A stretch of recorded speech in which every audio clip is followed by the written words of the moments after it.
하나님의 말씀 보겠습니다. 하나님 말씀은 요한계시록 제13장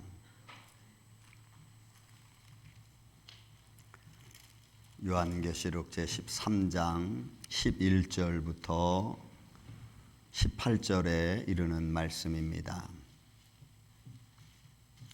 내가 보매 또 다른 짐승이 땅에서 올라오니 어린 양같이 두 뿔이 있고 용처럼 말을 하더라.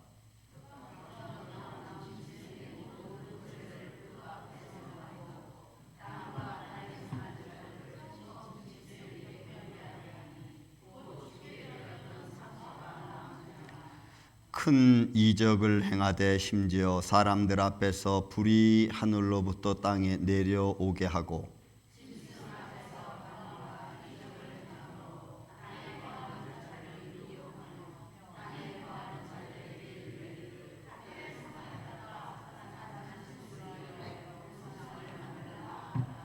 그가 권세를 받아 그 짐승의 우상에게 생기를 주어 그 짐승의 우상으로 말하게 하고 또 짐승의 우상에게 경배하지 아니하는 자는 몇이든지 다 죽이게 하더라.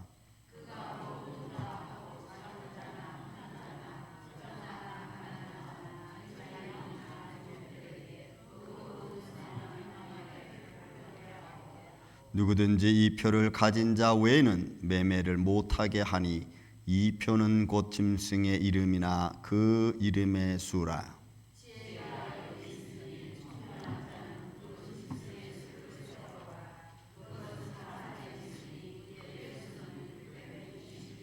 아멘.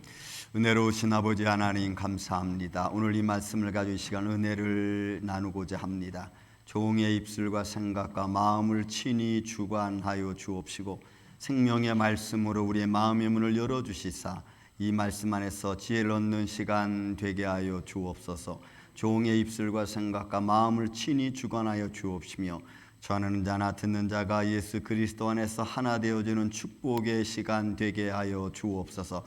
우리의 삶에 육적으로 영적으로 얽히고 설켰던 문제들이 예수 그리스도 이름으로 풀어져 나아가며 우리 마음속에 평강이 많은 시간 되게 하여 주옵소서.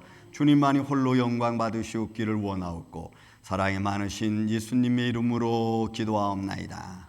아멘. 할렐루야. 오늘 여러분 말씀은 제가 두 번에 걸쳐서 하고 오려고 했는데 일부 시간에 좀 시간을 더 설교 시간을 해서 하루에 다 마쳤습니다. 오늘도 여러분 설교가 조금 오늘은 길어질 것 같아요. 한 10분, 15분 조금 더 할 겁니다.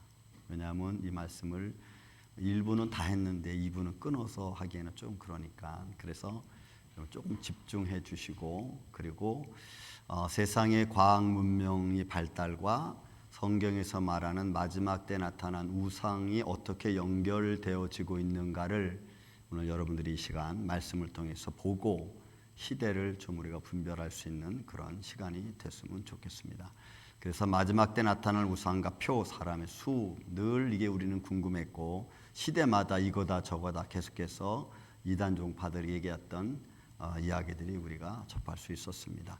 특별히 오늘 특별 종교에 대해서 특별 교회에 대해서 제가 또 이야기를 할 겁니다. 그것은 역사 속에서 그렇게 증거되어져 왔기 때문에 제가 여러분들에게 이야기하는 거지 특별히 개인적으로 제가 원한이 있고 그래서 하는 것은 아닙니다. 그래서 역사 속에서 증거되어진 사실을 성경과 같이 묶어오면서 오늘 해석하는 데 많이 도움이 될 것 같습니다. 그래서 말씀을 드리는 겁니다.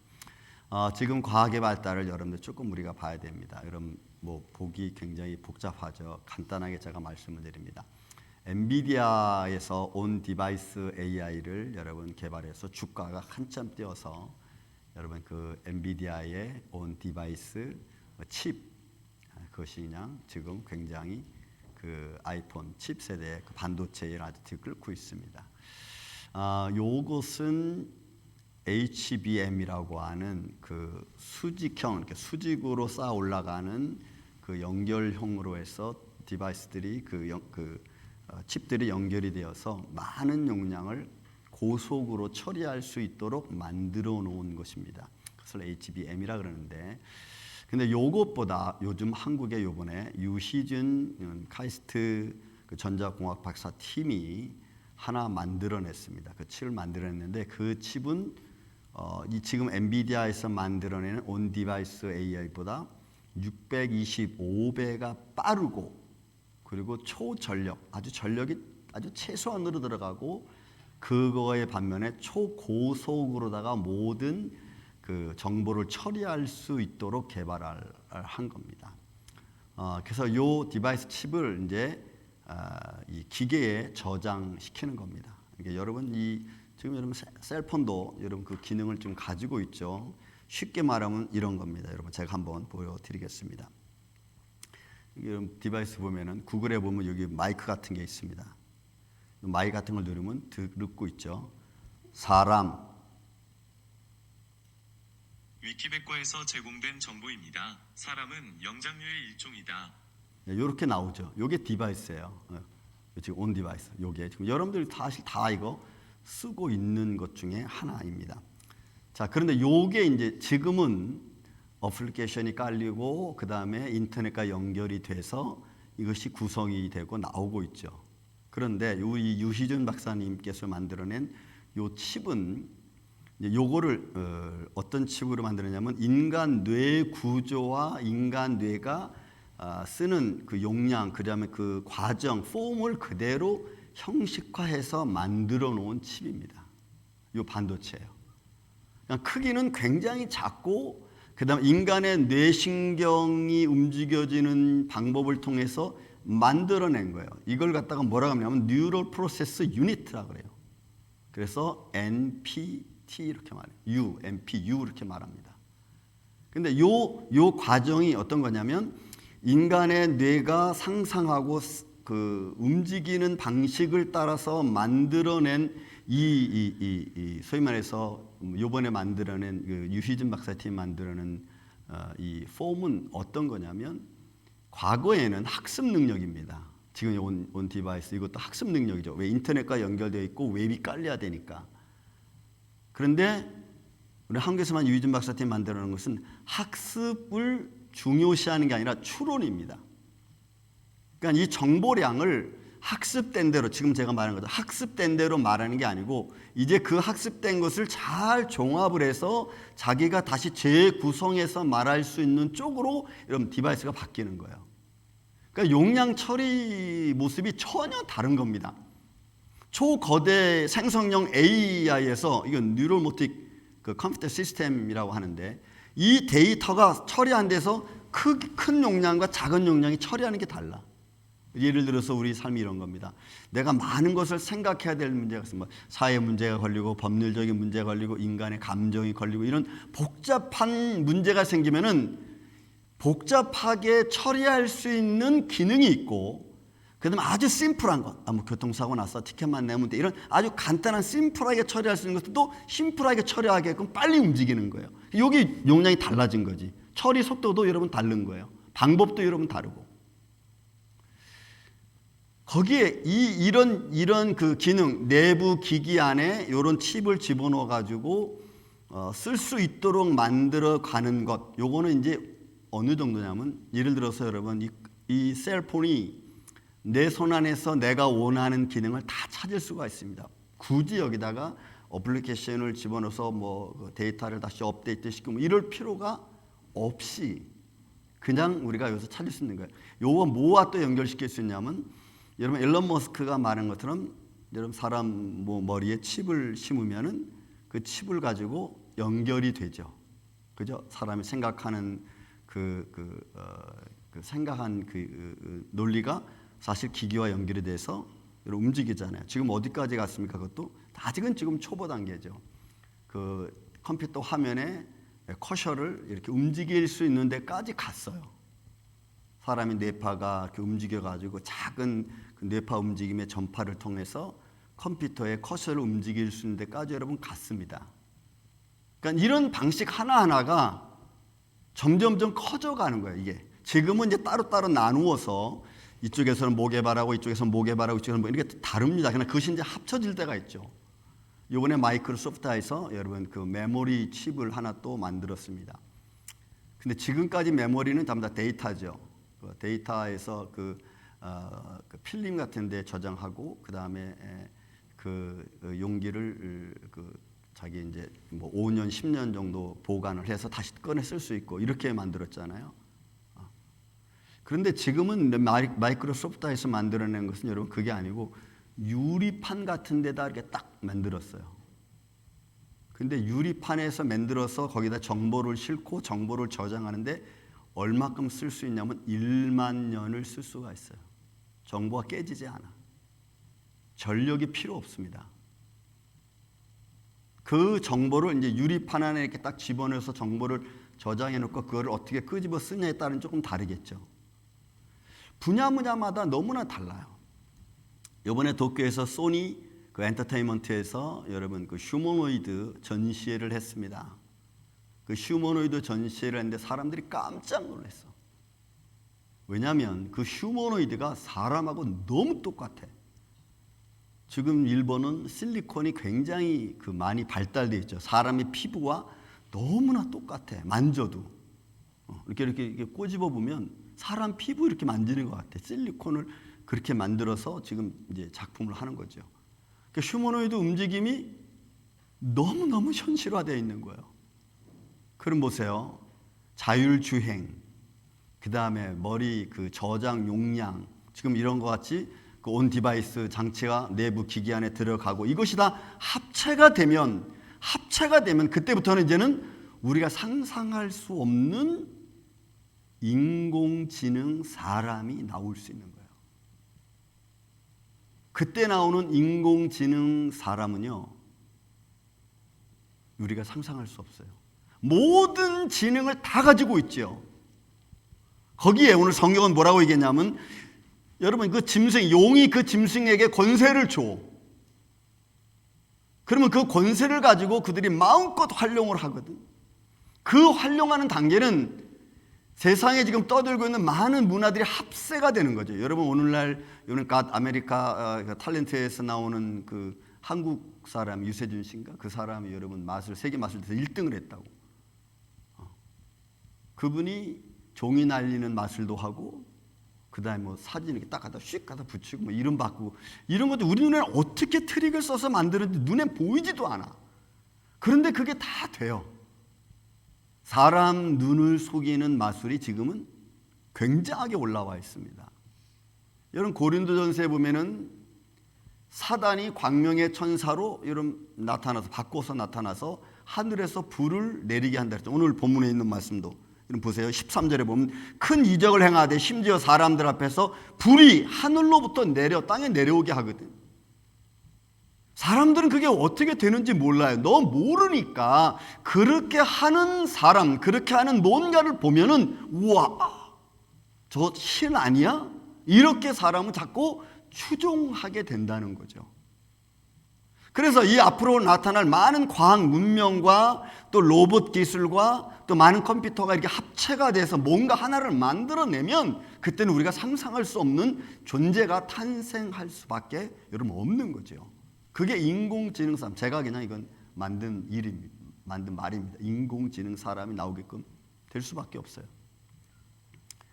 여러분 세상 정치와 종교는 다릅니까? 여러분 종교는 WCC 세계 종교 협의회 제가 언제 한번 말씀드렸지만 에큐메니칼 운동입니다. 오이쿠메네로라고 하는 이 단어를 가지고 있는데 이거는 세상 또는 그라운드 땅, 천하를 통틀어서 이렇게 말하는 말이에요. 근데 이 WCC가 가지고 있는 아주 중요한 그 핵심이 있어요. 그 핵심은 하나 되는 겁니다. 하나. 세상이 하나 되고 종교가 하나 되고 정치가 하나 되고 하나 되는 거예요. 하나. 그런데 그들이 보는 이 전쟁의 원인을 지금 여러분 전쟁 계속 일어나고 있잖아요. 그 일어나는 이 원인을 어디서 찾냐면 이념과 종교에서 찾아요. 사람의 생각이 다르고 그다음에 그 자유민주주의라고 하는 게 상황에서 살아가는 자본주의 이런 것들이 다 다르다 보니까 다툼이 생긴다는 거지. 종교가 여러분 다 다르잖아요. 그러니까 이 모든 종교를 하나로 만들자. 그래서 종교 간의 대화가 하나가 될 수 있도록 종교 간의 대화가 이루어질 수 있도록 그렇게 추진하는 것 중에 하나가 여러분 WCC의 목적 중에 하나예요. 하나 되는 거예요. 하나. 여러분 기독교와 캐톨릭과 불교와 힌두교 이런 것들이 하나가 될 수 있습니까? 무슬림교 하나가 될 수 있겠어요? 구원이 다른데 세상은 뭐라고 하면 구원의 방법은 다 있다라고 말하거든요. 근데 우리는 구원의 방법은 하나밖에 없잖아. 예수 그리스도. 근데 세상은 구원의 방법은 다 있다. 이렇게 보거든. 그냥 종교 간의 대화에서 유독 기독교는 여러분 사실 기독교라고 하는 것은 그리스도를 말하지만 사실 교라고는 말할 수 없죠. 우리 이 예배는 다른 거예요. 다른 거하고 다른 거예요. 그런데 이렇게 하나 되는 데 있어서 가장 중요한 사회 체제, 정치 체제는 공산주의예요. 독재거든. 그래서 여러분 피라미드 구조를 이루어 가는 거예요. 독재가 아니면 이게 이루어지지 않거든요. 그러니까 이런 독재 체제 하에서 모든 것을 하나로 만들어가기 위해서 모든 것을 디지털화할 수밖에 없습니다. 제가 지난번에 말씀드렸죠. 그래서 세계 모든 이 산업망을 디지털화 시키는 거예요. 중앙은행 총재가 다 디지털화 시키는 겁니다. 그럼 여러분 디지털 시킨다는 것은 똑같아요. 이건 기기 만들어서 다 여러분 볼 수 있고 알 수 있고 들을 수 있고 만들 수 있는 거예요. 그러니까 종교다원주의로 나는 거죠. 어떤 종교인지 상관이 없어. 왜? 이 기기로서 하나가 뭉쳐질 수 있고 하나가 될 수 있는 종교라면 그게 어느 종교든지 사실은 상관이 없는 거예요. 제가 팬데믹 때 한번 지금 말씀드렸죠. WCC에서 지금 세계종교협의회에서 이룬 2020년도에 2020년도에 여러분 독일에서 캐톨릭하고 기독교하고 같이 합쳐서 예배 드렸잖아요. 자, 이런 세상이 되는 거예요. 그러니까 과학의 발달과 성경에서 말하는 마지막 때를 향해 가는 모습들이 지금은 아직 여기저기 이렇게 흩어져 있어요.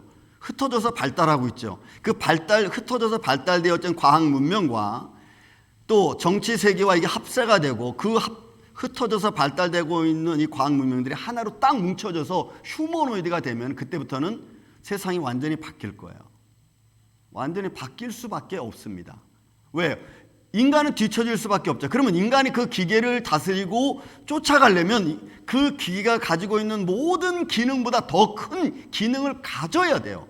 그러려면은 여러분 일론 머스크가 말한 것처럼 인간은 뇌 칩을 받지 않을 수 없을지 몰라요. 금방 제가 말씀한 온 디바이스의 장치가 지금 이제 한국에 여러분 기기 안에 들어가면은 이 온 디바이스 장치는 가전 이제 문화에 들어갑니다. 그래서 여러분 이런 거예요. 냉장고에 어떤 물건을 여러분 하나 집어넣습니다. 그러면 이 물건이 썩지 않게 해줘. 냉정한테 명령하면 네 알았습니다. 이 물건은 온도 몇 도, 또 습도가 얼마 돼서 제가 잘 보관하고 있겠습니다. 걱정하지 마십시오. 이렇게 얘기를 한다고. 냉장고가. 여러분 자동차에서 문 열고 여러분 들어가면 야 자동차 내가 지금 어디 가고 싶은데 그걸로 다 갈 수 있겠니? 복잡하지 않게 빨리 가줘. 그러면 네 알았습니다. 주인님 걱정하지 마십시오. 얼른 그럼 이렇게 가는 거예요. 이게 지금 뭐냐면 제가 금방 말씀드린 뉴럴 프로세스 유닛과 똑같은 거예요. 그렇게. 그러니까 뉴럴 모틱이라고 하는 기계가 이제는 우리 삶에 너무나 자연스럽게 접어드는 거죠. 그럼 젊은이들이 이거 안 따라가겠어요? 그리고 이런 편리함 속에 유일하게 자꾸 우리가 반대하면서 무조건 마지막까지 남을 사람들이 누구겠느냐? 이런 믿음의 사람들이에요. 왜? 그 즐거움을 도취하려면요. 우리가 이 기기와 같이 연합할 수 있는 장치를 인간이 가져야 돼. 그게 이제 마지막 때 말하는 표일 가능성이 굉장히 많습니다. 아직은 자, 오늘 본문의 말씀 보면은, 이걸 이렇게 말하는 거예요. 자, 오늘 성경 말씀 보면 13장에 보면은 짐승 셋이 나옵니다. 근데 13장 1절에 보면은 바다에서 나온 첫 번째 짐승이 있어요. 이는 10뿔이 있고 머리가 7입니다. 이건 다니엘서 7장에 나와 있는 짐승하고 똑같아. 그리고 이 머리가 7개가 있는데 그 머리 둘레는 다 뭐가 써있냐면 흰성 모독하는 이름들이 적혀 있는 짐승입니다. 이 바다에서 올라온 짐승. 오늘 본문에서만 11절에 나와 있는 것은 또 다른 짐승이 땅에서 올라온 짐승이 있어요. 이 땅에서 올라온 짐승이 있어요. 그 다음에 이 땅에서 올라온 짐승이 이 짐승을 위하여, 이 땅에서 올라온 짐승을 위하여 우상을 하나 만들어. 이 우상은 근데 나중에 하지만 이 우상이 이제 중요한 거예요. 이 우상이. 그래서 세 짐승이 되는 거예요. 하나는 바다에서 올라온 짐승, 땅에서 올라온 짐승, 그 다음에 땅에서 나온 짐승이 만든 우상. 요 세 개. 근데 요 짐승의 특징은 뭐냐면 죽었다가 살아난 짐승이에요.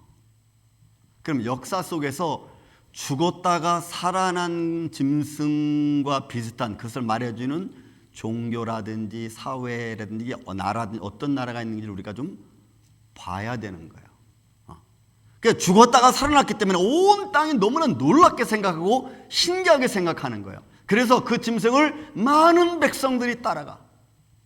왜? 죽었다가 살아난 것을 그냥 볼 수가 없잖아요. 열망하는 거예요, 사람들이. 그래서 다니엘서 7장 7절에 보면 네 짐승이 나옵니다. 첫 번째 짐승, 두 번째, 세 번째, 네 번째 짐승이 나오는데 요 다니엘서 7장에 나오는 짐승과 요한계시록 13장에 나오는 짐승이 네 번째 짐승이에요. 네 번째 짐승. 그 네 번째 짐승. 이 짐승은 모든 짐승과 다르고 또 열뿔이 있어요.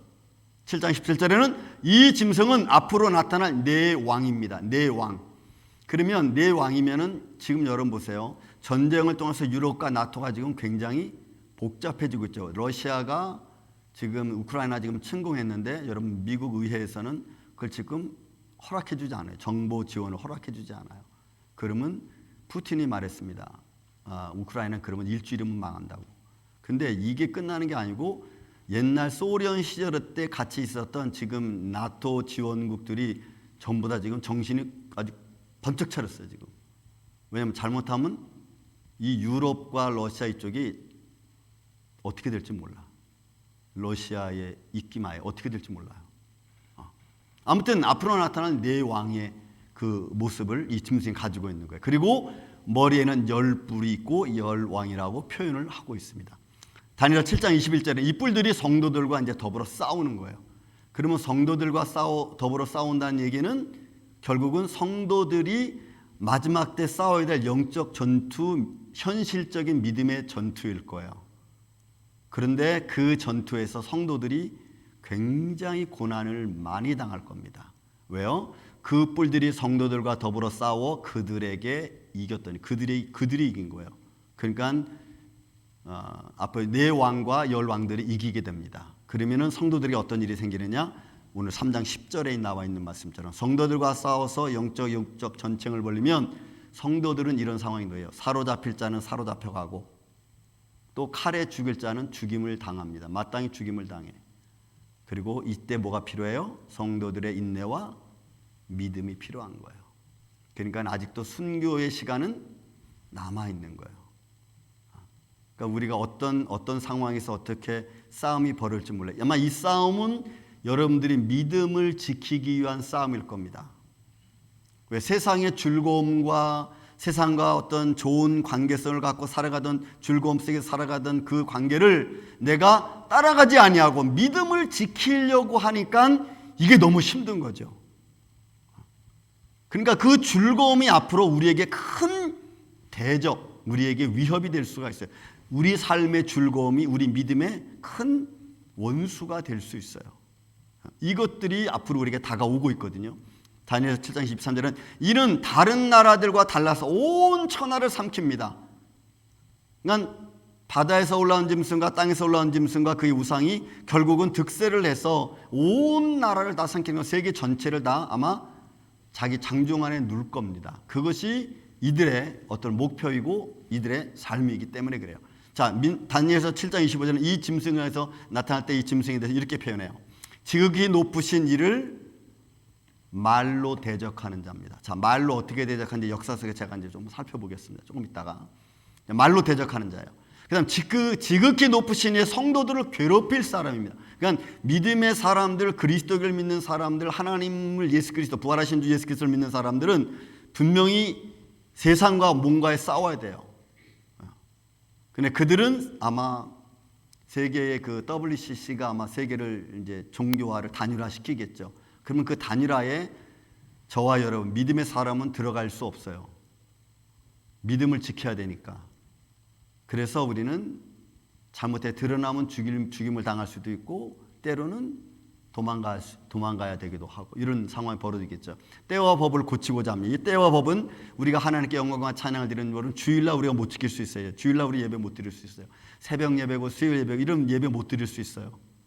왜요? 그들은 아마 그날도 통일시킬 겁니다.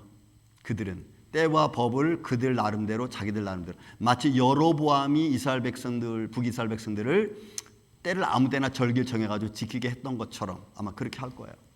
그러면 여러분 오늘날 말하는 것처럼 사람들은 그렇죠. 어차피 주일은 뭐 크리스마스는 12월 25일이 아니잖아 하면서 여기저기 의견들이 많이 분분해지겠죠. 분분해질 겁니다.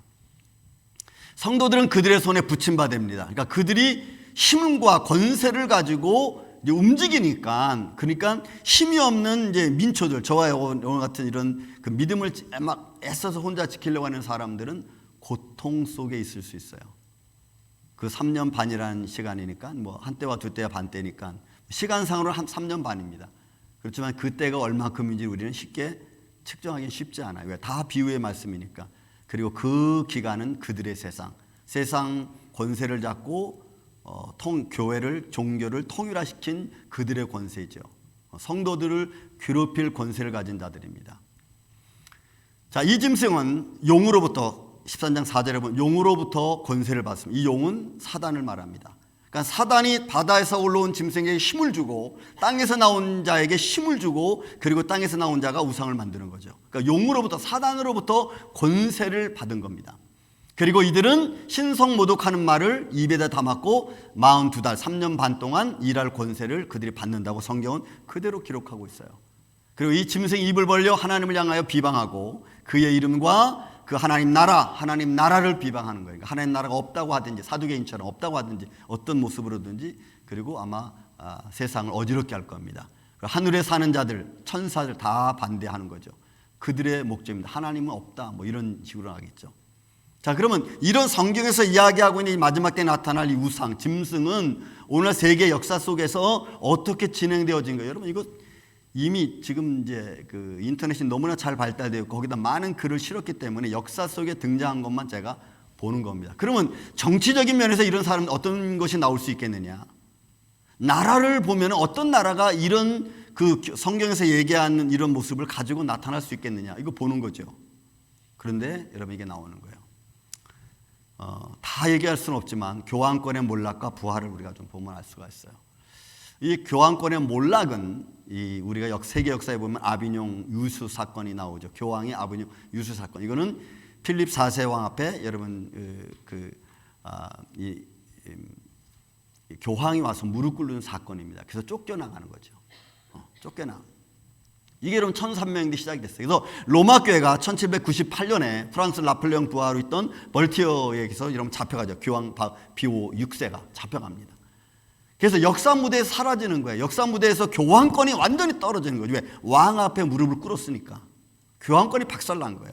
그리고 프랑스 아비뇽으로 끌고 가서 거기서 주교관에서 교황이 지내게 돼요. 그러니까 교황권이 완전히 없어지고. 그러니까 세상에서는 뭐라고 말하냐면 이렇게 말하는 거예요. 무대, 세계의 역사의 무대에서 그 힘을 다 잃어버려서 교황의 시대는 끝났다라고 딱 세계 역사가 있다는 인정을 그렇게 해요. 자, 그렇게 인정하는 가운데 이렇게 그래서 교황권이 끝난 줄로 알았어요. 1700년대, 1700 말에. 근데 이 교황권이 다시 살아납니다. 1815년에 유럽의 나폴레옹과 전락하면서 나폴레옹이 멸망하죠. 나폴레옹 멸망하면서 교황권이 서서히 일어나기 시작해. 그리고 교황 클레멘트 14세가 1773년에 여러분 이 폐지되었던 예수회를 부활시킵니다. 파우스 7세. 그리고 1814년에는 이걸 회복시켜. 그리고 예수회라고 하는 것은 캐톨릭의 모든 정치, 경제, 사회, 문화를 주도적으로 이끌고 왔던 추기경 회입니다. 드러나지 않은 회입니다.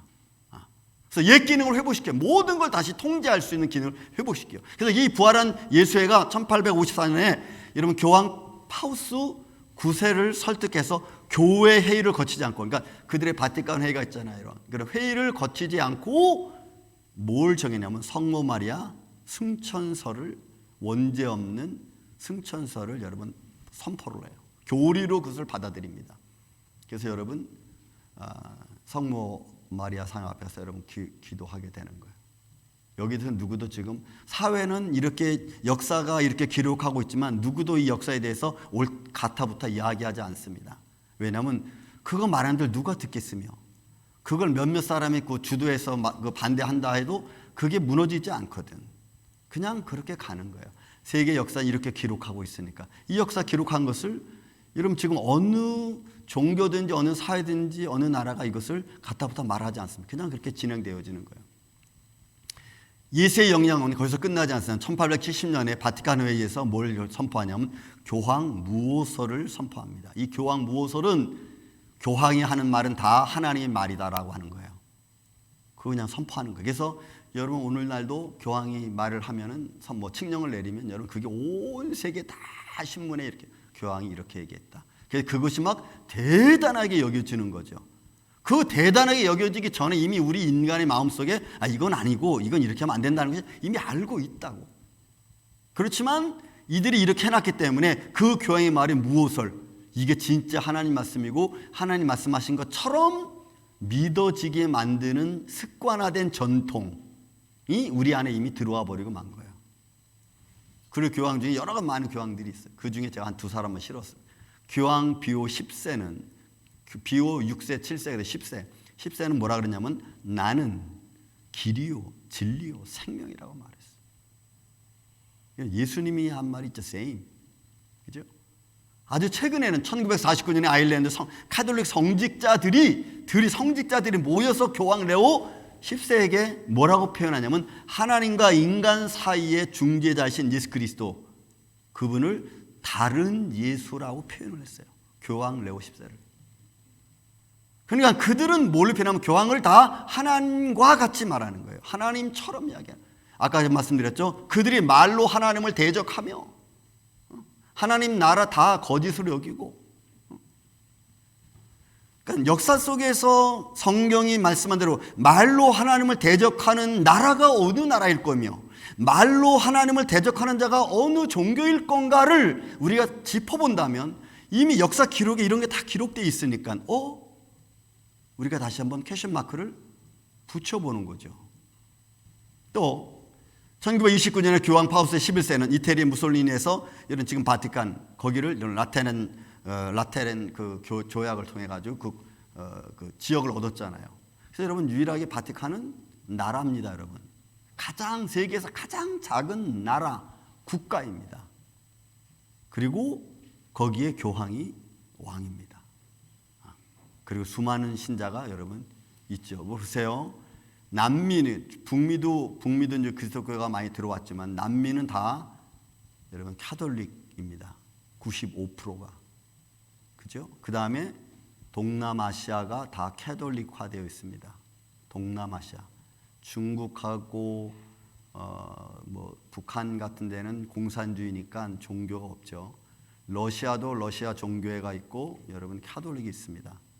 거기도 퍼센트로 짜면 러시아 정교회가 거의 구교랑 비슷하니까.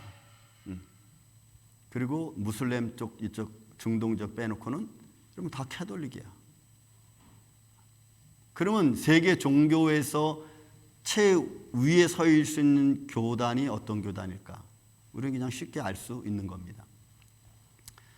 다니엘서 7장에는 이것을 작은 뿔로 표현했습니다. 작은 뿔. 작은 뿔에는 사람이 눈과 같은 눈들이 있고 또 그 입에는 큰 말을 하더라.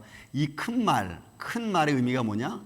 여러분 블라스페미아라고 하는 이 단어가 불경건한 말, 신성모독하는 말을 의미하는 거예요. 그러니까 그 뿔에는 눈도 있고 아까 그 뿔에 뭐 있어요? 머리가 7인데 그 머리 주위에 다 신성모독하는 말이 써 있다 그랬잖아요. 그러니까 그 뿔에는 눈도 있고 큰 말을 하는 입이라고 했어요. 그러니까 불경건한 말, 신성모독하는 말을 하는 그런 모습이에요. 그러면 성경에서 신성모독하는 말이 크게 두 가지로 말해. 어떤 것을 신성모독하는 말이라고 하는 거냐면 사람이 하나님과 동등한 행위, 어떤 모습을 보일 때 사람이 하나님과 동등돼. 왜? 사람은 죄인인데 그 죄인인 사람이 하나님과 동등된 모습 행사를 할 때 그걸 불경건하다 그래. 그러니까 사람은 하나님 같을 수 없거든요. 하나님같이 말할 수도 없고 그런 모습을 보일 수도 없고, 그런데 그렇게 행동하는 거를 불경건하다고 말하는, 신성모독이라고 말하는 거예요. 그래서 이 예수님이 여러분 사람들 앞에, 유대인들 앞에 돌팔매질 당해준 것 중에 하나가 뭐예요? 야, 네가 사람이서 어떻게 네가 하나님처럼 말을 하려고 하느냐, 이렇게 말하잖아요. 네가 사람이서 어떻게 아버지와 똑같다, 하나님과 똑같다고 말하느냐, 이거 아니었습니까? 신성모독. 그 다음에 또 하나는 뭐냐, 사람의 죄를 사할 권세. 그래서 예수님이 그 얘기 정확한 게요, 내가 죄를 사할 권세가 있다라고 딱 말한 거예요. 그래서 그것도 신성모독에 걸린 거야. 그러니까 사람이 사람의 죄를 사할 권세가 있다고 주장하는 것, 이거 신성모독 중에 하나예요. 그거 누가 하고 있습니까? 지금 어느 교가 하고 있습니까? 이런 고해성사 하고 있잖아요. 그러니까 이런 모습들 속에서 우리는 역사 속에서 나와 있는 것들과 성경이 이야기하고 있는 것들 우리가 잘 종합해서 보면은 앞으로 나타날 우상은 무엇인가를 우리가 딱 볼 수가 있죠. 왜? 제단에서 제일 높은 자리에 앉아서 내가 하나님이라고 말하는 자가 과연 누굴까라고 성경에서 말하는 것을 우리가 역사적으로 짚어보면 여러분 이거 나오게 돼 있는 거예요. 교황레오 13세가 그 회칙 304쪽에 보면 이렇게 되어 있는 거예요. 우리는 이 땅에서 전능하신 하나님의 자리를 차지하고 있다. 그러니까 하나님과 동격으로 말하는 거죠. 교황만이 가장 거룩하다고 불리고, 또 거룩한 군주라고 하고, 또 지고한 황제라고도 얘기하고, 왕 중의 왕이라고 불릴 수 있는 거예요. 여러분 이 왕 중의 왕이는 성경에서 예수님을 가리켜 왕 중의 왕, 그죠? 교황은 그토록 위험하고 능력에 속했기 때문에 그리스도와 하나가 되어 동일한 심판을 할 수 있는 자라고 말하는 거예요. 그럼 여러분 여기서 더 뭐가 필요합니까? 예수 그리스도와 함께 똑같이 심판할 수 있는 권세를 가졌다고 말해요. 그리고 교황이 행하는 바는 무엇이든지 하나님의 입이 말씀한 것처럼 여겨야 된다는 거예요. 그렇게 믿어야 된다는 거예요. 그러니 거기에 대해서 어느 나라가, 어느 사람이, 어느 개인이 반문을 펼 수 있겠습니까? 반문을 편다고 해도 그냥 거기서 그냥 마치 불씨처럼 피식 버렸다 그냥 꺼져버리고 마는 그런 모습. 왜? 힘과 권력과 권세가 너무 크기 때문에 여러분 우리 힘으로는 대적할 수가 없어요. 자, 요한계시록 13장 7절에 보면 이 권세는, 또 권세를 받아 성도들과 함께 싸워, 아까 그랬죠? 싸워 이기게 되고, 이깁니다. 3년 반 동안 이기게 돼요. 그리고 각 족속과 백성과 방언과 나라들을 다스리는 권세를 가져. 아까 말씀드렸죠? 남미, 동남아시아, 그 다음에 러시아 쪽 다 여러분 컨택트 돼 있어. 그러니까 그 힘은 어떤 것으로든 막지 못해요. 그런 이 짐승에 경배하는 자들은 성경은 뭐라고 표현하고 있냐면 생명책에 기록되지 못한 자. 여러분 오늘 본문에 있는 말씀 보십시오. 8절에 있는 말씀 보십시오. 죽임을 당한 어린 양의 생명책에 창세 이후로부터 이름이 기록되지 못하고, 생명책 이름이 기록되지 못하고 이 땅에 사는 자들은 다 그 짐승에게 경배하리라 그랬어요. 그러니까 하늘에서 불을 내리죠. 수많은 그 엄청난 지식을 가지고 있죠. 그 다음에 능력을 가지고 있으니까 감히 그것을 어떻게 사람의 힘으로 할 수가 여러분 없어요. 그러니까 과학의 발달과 또 컴퓨터 기술의 발달과 또 문화, 이 모든 것들이 합세가 되고 휴머노이드 로봇 기술과 합세가 되면 그때부터는 우리가 건들 수 없는 존재가 나올 수밖에 없어요. 그래서 두 번째로, 그럼 오늘 본문에 있는 말씀, 그러면 땅에서 나온 짐승, 그러니까 땅에서 나온 짐승과 바다에서 나온 짐승이 여러분 어떻게 보면은 이게 비슷해, 같아. 서로 밀어주고 서로 끌어주고 이렇게 하는 거예요. 그러려면은 한 나라에서 나온 한 왕이어야 될 수밖에 없어요. 그러니까 그거는 교황은 바티칸은 교황을 그렇게 갈 수밖에 여러분 없어요. 어느 나라가 나라와 그 나라 왕이 그렇게 해서 서로 맺어주고 이끌어주고 할 수 있겠어요? 그거는 정치적으로는 불가능합니다. 요한계시록 13장 11절 오늘 볼 말씀, 두 뿔이 있고 용처럼 말을 하더라. 두 뿔이 있고 용처럼 말해요. 본문의 말씀은. 그러니까 두 뿔이 있고 용처럼 말하면서 양처럼 이게 보이는 거예요. 양처럼, 어린 양처럼 아주 비슷하게 보이지만 말하는 게 용 같아. 그러니까 예수 그리스도처럼 보이는 것 같지만 여러분 사단인 거야. 이 내용에 가지고 있는 의미가 여러분 그런 겁니다. 그 다음에 12절의 말씀도 먼저 나온 짐승, 그러니까 먼저 나온 짐승은 바다에서 나온 짐승이죠. 이 모든 먼저 나온 짐승의 모든 권세를 가지고, 땅에서 올라온 짐승도 바다에서 나온 짐승이 가진 권세를 그대로 다 가져요. 그 땅에 사는 자들을 처음 짐승에게, 바다에 나온 짐승에게 그러니까 경배하게 하죠. 그러니까 바티칸은 우리가 경배할 수밖에 없어요. 경배하게 만드는 겁니다. 그런데 이 경배받는 이 짐승은 죽었다가 상처가 나은 자, 살아난 자예요. 세상에 나라가 그런 나라가 없고 그런 종교가 없고 사실 그런 예를 들어 종교에 있는 우두 책으로 다니는 사람들이 없어요. 자, 그래서 바다에 나온 짐승과 그래서 땅에 나온 짐승은 한 나라와 한 왕일 수밖에 없다라고 하는 겁니다. 이게 여러분 성경이 지금 우리에게 제시해주고 있는 거예요. 그 다음에 13절에도 사람들 앞에서 큰 이적을 행합니다. 하늘에서 불을 내가 금방 말씀드렸죠. 그래서 마술이 사람 눈에는 안 보여 어떻게 이게 되는지. 근데 분명히 그것이 혹하게 사람을 혹하게 만듭니다. 그 혹하게 만드는 것이 사람의 즐거움과 연합이 돼서 결국 그 혹하게 만드는 것들을 우러러 볼 수밖에 없게 만드는 거예요. 칼에 죽었다가 살아난 짐승을 위해서 이 짐승이 뭘 만들어요? 본문에서 15절에 있는 말씀으로 보십시오. 그가 권세를 받아 그 짐승의 우상에게 생기를 주어 그 짐승의 우상으로 말하게 하고 또 짐승의 우상에 경배하게 합니다. 그러니까 이 땅에서 나온 짐승은 결국 그 짐승을 위하여 자기 우상을 하나 또 만들어. 제가 보기에는 요 우상이 제가 말씀을 준비하면서 느껴진 게 하나가 바로 인공지능 AI 로봇일 가능성이 거의 100%입니다. 거기에 실리콘까지 잘 사람의 살같이 입혀놓으면 이게 진짜 사람인지 아닌지 알 수도 없을 거예요. 왜? 지금 과학기술이 거기까지 갔으니까.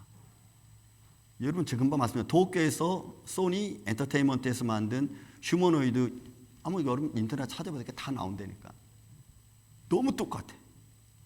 움직임이 지금은 약간 좀 부자연스럽지만 이제는 그것이 자율주행 능력의 기술까지 탑재를 하면요. 여러분 움직임이 사람하고 여러분 똑같아. 그러면 분간하기 쉽지 않습니다. 그래서 이 세 번째 나온 이제 우상이죠. 자 여러분 14절 말씀 다시 한번 제가 읽겠습니다. 14절 짐승 앞에서 받은 바 이적을 행함으로 땅에 거하는 자들을 미혹하며 땅에 거하는 자들에게 이르기를 칼에 상하였다가 살아난 짐승을 위하여 우상을 만들라 하더라. 그리고 그 우상에게 권세를 줬습니다. 그리고 16절 그가 모든 자 곧 작은 자나 큰 자나 부자나 가난한 자나 자유자인에게나 종에게나 그 오른손에 이마와 표를 받게 합니다. 보세요. 이 우상이 특징이 있어요. 무슨 특징이냐? 우상인데 말할 수 있어요. 여러분 지금 휴머노이드가 이 AI 탑재하면은 디바이스 온 탑재하면 말하잖아요. 지금 우리가 본 것처럼 이제 이것이 사람의 모양과 형상을 갖고 말을 하는 거예요. 사람과 똑같이 대화를 하게 됐어요. 왜요? 학습 능력으로서가 아니라 이제는 추론해서 사람의 감정을 읽을 수 있는 데까지 여러분 가는. 이게 지금 마지막 휴머노이드의 마지막 단계가 그겁니다. 여러분 챗 GPT로도 아마 이거 합세가 될 거예요.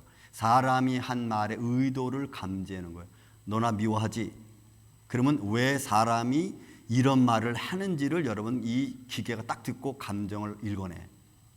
너나 미워하지? 그러면 기계가 뭐래요? 아니야, 너 미워하는 거 아니야. 거짓말로 답할 수도 있고 아니면 그래 나 너 미워해 진짜로 답할 수도 있어요. 이거는 추론해서 말할 수 있는 거예요. 그럼 여러분 기계가 너 싫은데? 그러면 기계가 그럴 거야. 네가 나 왜 싫어해? 이렇게 말하면 여러분 어떻게 할 거야? 깜짝 나 너 때리고 싶은데 너 나 때리면 너 경찰에 잡혀갈 거야. 이런 이 휴머노이드가 그렇게 말하면 어떻게 할 거예요? 때리겠어 못 때리겠어? 그러면 심각해지는 거예요 이게요. 그리고 이런 휴머노이드가 이제 이거보다 더 큰 모습으로 권력과 힘과 모든 걸 가지고 있으니까 사람들이 결국에는 따라갈 수밖에 없어요. 사람의 능력은 한계치가 있잖아. 기억에 한계치가 있고 행동에 한계치가 있다고. 그러나 휴머노이드는 한계치가 없다니까. 그러니까 결국은 사람은 그런 한계치 없는 휴머노이드의 말을 따라갈 수밖에 없는 거예요. 여러분 일론 머스크는 앞으로 2년 안에 인간은 인공지능 지배하에 들어간다 그랬어요. 일론 머스크가 얘기했어요. 2년 안에. 그럼 2029년, 2026년이에요. 여러분 이게 얼마 안 남은 시절이 이제는. 그리고 이 기계가 뭘 해요? 인을 치는 거야. 여러분 인 치는 것은 아까 말했죠. 일론 머스크가 말한 것처럼 이제는 사람이 이 기계와 대화하는 거 여러분 기계하는 것 이제는 뭐 작동할 필요가 없어. 인간칩 하나 박아놓고 여러분 텔레파시라고 그러죠. 우리가 텔레파시. 이게 이제 자동으로 연결이 돼. 연결이 되면은 내가 이 머리에서 움직일 때 이 뉴럴이 나타내는 이 전파의 흐름을 얘가 감지를 해. 그럼 감지하면은 내가 원하는 거 얘가 그냥 답을 딱딱딱 주는 거예요. 그러면 이런 즐거움에 도취되어 있는 현대인들, 젊은이들, 아까 말씀드렸죠. 여러분 냉장고에다 물건 집어넣고, 야 이거 냉장고 내 집어넣고 내가 5일 만에 먹을 거야, 5일 후에 먹을 거야, 이거 잘 보관해줘. 네 알았습니다. 이거는 몇 도 해서 이렇게 해놓겠습니다. 이거 얘기하면은 여러분 되는 거야 그냥. 응? 그러면 그렇게 되면 뭐가 문제가 생기느냐? 여러분 이게 반대로 역으로 생각하면, 내 편에서 보면 내가 자유롭게 즐겁게 다 지낼 수 있는데, 역으로 그 기계 쪽에서 나를 보면은 내가 어디서 움직이는지 여러분 다 안다는 얘기가 되는 거거든. 근데 성경은 여기서 14장 이후로, 요한계시록 14장 이후로 아주 중요한 얘기를 했어요. 이 입맞은 자는, 이 표를 가진 자는 되돌이킬 수가 없어요. 되돌이킬 수가 없어. 예를 들어 칩을 박았다면 칩을 빼고 다시, 그럼 칩을 빼면은 그냥 인간의 모습으로 돌아오는 거예요. 그거를 할 수가 없어. 못 돌아가. 왜냐면 그 즐거움과 그 삶에 그대로 사람이 노출되어 있고 거기에 그냥 빠져 있기 때문에. 그래서 나중에 입맞은 자는 돌이킬 수가 없어요. 성경은 그 사람을 뭐를 말하냐? 마지막 지옥 가는, 멸망으로 가는 자라고 말해. 그래서 마지막 때 불구덩이에 빠지는 사람 중에 한 사람이 표 받은 자, 짐승의 표를 받은 자는 돌이킬 수가 없어요. 그러니까 이인 역할이 굉장히 중요해. 근데 이게 또 문제가 생기죠. 왜? 표가 없이는 매매를 못해. 그럼 이 표를 우리가 받아야 되느냐 말아야 되는지 거의 문제가 또 생기는 거죠. 우리 삶의 문제를 놓고. 그러니까 우리가 이런 거, 아빠 우리가 그거 빨리 받아가지고 우리도 먹고 살아야 될 거 아니야. 나 배고파 죽겠어. 자식이 이러면은 과연 부모는 어떻게 얘기를 해야 될까? 야 이거 맞으면 우린 죽는다. 이거 하면 안 된다. 이거 하나님께 믿음을 지켜라. 야 배고파? 그럼 우리가 금식하자. 여러분 이렇게 가겠어요? 아니면 애들이 5명이야. 그럼 5명이 아버지 그러면 안 되지. 나 입 맞으러 갈 거야. 표 받으러 갈 거야. 하면은 얘 가지 마라. 아이 그 싸워. 막 싸워. 그 나중에는 그것 때문에 막 신고해. 아 우리 아버지가 뭐 이거 받으러 간다. 못 받으러 가겠어. 막 싸워. 그러면 아버지가 아들을 죽는 데 내어주고 아들이 아버지를 죽는 데 내어주는 거야. 여러분 이런 현상들이 이제는 우리 앞에 얼마 안 남았다니까요. 여러분 믿음이라는 것이 이제는 내 생명과 직결되어진 사람, 그 모습이라고. 근데 이 표를 짐승의 표, 사람의 수 666이라고 표현한 거예요. 아직은 거기까지 가지 않았어요. 이제 조만간에 여러분 이게 다 합체가 되는 거예요. 기억력이 합체가 되고 자율주의 능력이 합체가 되고, 그 다음에 또 이 칩이 또 몸에 들어오고 사람의 능력이 좀 더 향상시키잖아요. 점점 상상시키잖아요. 그렇게 가서 거기에 삶이 이게 묶여지면 여러분 헤어나올 방법이 없어요. 조만간에 이제 이게 발달이 너무 빨라. 그러니까 이 시대를 우리는 준비해야 됩니다. 믿음으로. 과연 나는 이런 시대가 돌아오면 내 자녀들에게 어떻게 할까? 나는 또 어떻게 할까? 그러니까 여러 가지 사변들이 많이 나오잖아요. 사변들이. 그 사변들도 사실은 있을 수 있는 일들입니다. 다만 성경에서 말하고 있는 이 때를 여러분들이 시대의 발전을 그냥 내버려 튕겨주고 그냥 즐길 게 아니고, 이 시대의 이런 발달이 과연 나에게 어떤 영향을 미칠까를 우리가 볼 수 있는 믿음의 눈을 가질 수 있는, 저는 이 아침에 저와 여러분 되시기를 예수님의 이름으로 축원을 드립니다. 기도하겠습니다. 사랑과 은혜가 많으신 아버지 하나님 감사합니다. 오늘도 우리의 생활 가운데 우리가 믿음의 눈을 갖고 시대를 바라보며 또 믿음을 잘 준비할 수 있는 주의 종들이 되게 하여 주옵소서. 주님만이 홀로 영광 받으시고 또한 그 믿음을 따라 살아가는 주의 종들을 주님께서 주의 장중 안에 붙들어 주옵소서. 예수님 이름으로 기도하옵나이다. 아멘.